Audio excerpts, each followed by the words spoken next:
Hi, here's another video in the series about movement research that can help us to learn Acroyoga better. This time I want to talk about the constraint-led approach. It's a really amazing approach to coaching, and I'll talk about the research behind it. A foundational thing is that a lot of people have the belief in order to get good at a sport, you have to get the movement perfect. So some kind of like, if you throw a javelin, there's like a perfect movement. And if you're at the top of the field, you have perfected the movement by just repeating the movement a lot of times.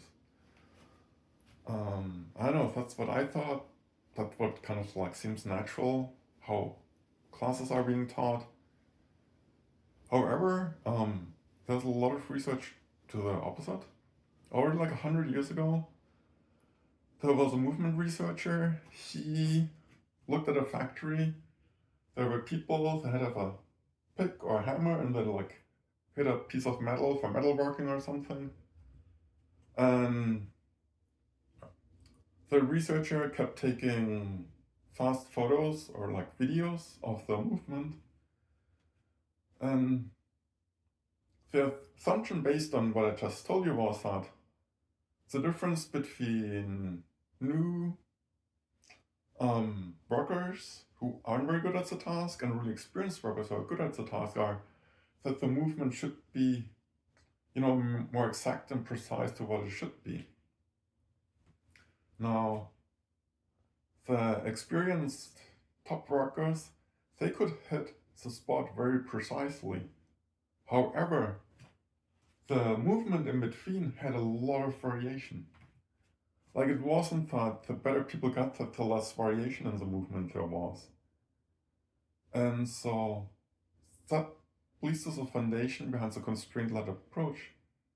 We don't learn movement, and movement is not optimal because it has a perfect path. But learning movement is really about variation. It's like, if I'm chopping, sometimes I'm maybe a little bit more back, sometimes a little bit more forward. My heartbeat is a little bit differently. Getting good at movement means being able to correct from all these different variances. So it's not about perfect movement, but dealing with variance, especially in Acroyoga. You have a different partner. Or even with the same partner, every time you do the same move, it's a little bit different. And getting expert level is not about having the one perfect movement track, but it's knowing how to deal with all these variants as well. And so the constraint-led approach realizes it's not the most effective to tell athletes how they should move, but it's rather setting up constraints. You can kind of think of it like a sandbox and having athletes figure out within that sandbox what the movement should be. Because there isn't one correct movement. It's about learning all the different variations, like, things that shift a little bit this way or that way, it's a little faster, how to adjust for all these things. And there was a pretty interesting study. They looked at golf players, like new golf players, and when you do the swing, they want people to shift to the back leg, so that when you swing forward, you have this weight transferred from the back leg to the front leg, and this shift gives you like a little extra punch. They did an experiment, 3 groups. First group, they explained to them just what I explained to you. You want to shift your weight to your back leg, shift forward as you hit, get more power. They explained this in better golf terms. I don't play golf. And they also had the control group. People that didn't tell anything at all. They just told them like, keep practicing. And then the third group, they did a technique that's part of constraint-led approach. They exaggerated the error. Rather than saying what's correct, they exaggerated the error. And I want to tell you a really cool study about that in a moment too. So they told the people you should keep your weight on your front leg. So they kind of made it harder on the people to really feel what the error is. Now at the end, they tested all the different groups. They found the people who had been told what the correct approach is performed no better than the control group who were just told to practice. It's interesting, no?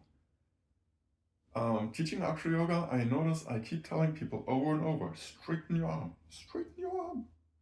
And they won't straighten. And the groups I was told as a learning exercise to increase their error, they're the ones that improved. It's fascinating, isn't it? I want to give you like an example of how they applied this in sport. There's I don't know much about baseball, but apparently when you throw, you want to transfer the power from your legs up to your shoulder, elbow, and everything. And if you throw too early, it creates a lot of force on your elbow, and people tend to get injured and need surgery. And so they're really focused on how to teach people to get the timing right. One of the issues comes when they're kind of like loading up their leg, and they really want to have a lot of power. They're loading up too much power, and their foot, instead of landing flat, lands uneven. And this little bit of instability is what, with a bad timing, then causes these injuries.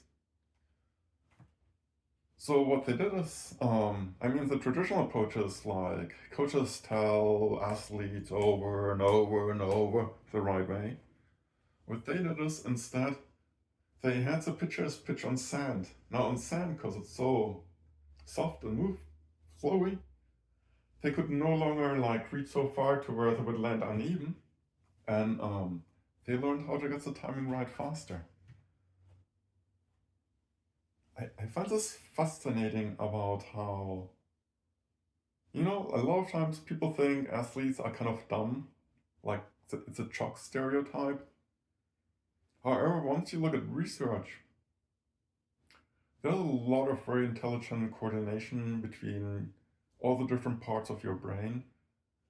And if you understand what the different parts of your brain do for movement, you can start using cues, exercises, and constraints to enhance that learning of movement. And it's quite fascinating.